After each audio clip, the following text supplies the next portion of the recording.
I woke up to the sound of heavy breathing. My heart raced as I strained to listen. Was it just my imagination playing tricks on me? I tried to convince myself that it was nothing, but deep down, I knew something was wrong. Over the past few weeks, I had noticed strange occurrences.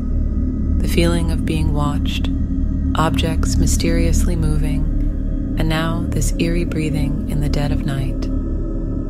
I couldn't ignore it any longer. I decided to investigate. With a trembling hand, I reached for a flashlight and slowly made my way through the dark house.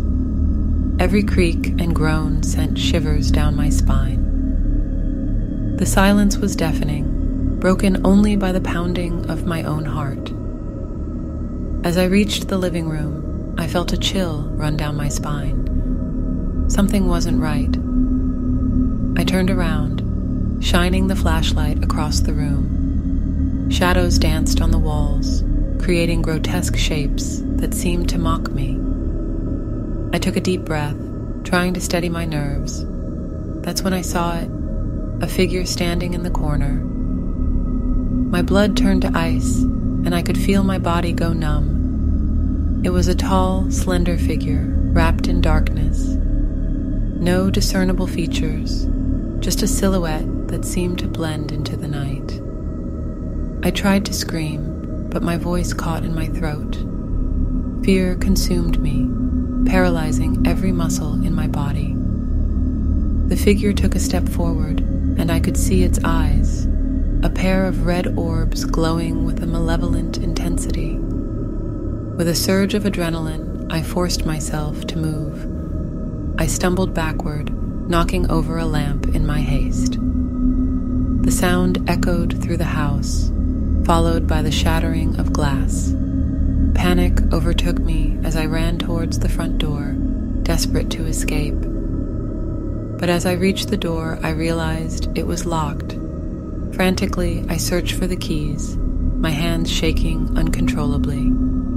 The figure advanced, its presence filling the room with a suffocating dread.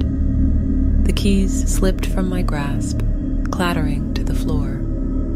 In a last-ditch effort, I lunged for the keys, snatching them up just as the figure closed in. With trembling fingers, I fumbled with the lock, praying that the key would fit.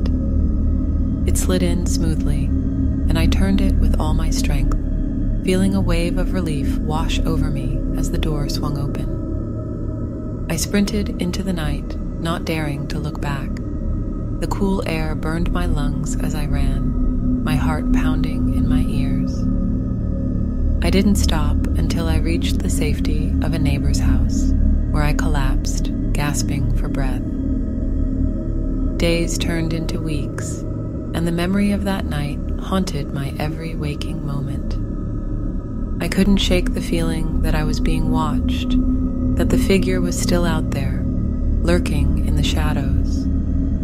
I moved away, hoping that a change of scenery would bring an end to the nightmares. But even in my new home, the feeling persisted. The heavy breathing still echoed in my ears, a constant reminder of the horror I had experienced. No matter where I went, I couldn't escape the presence that haunted me. I lived in constant fear, forever looking over my shoulder, wondering when the figure would strike again. Some say it was a ghost, a vengeful spirit seeking retribution. Others believe it was a malevolent being,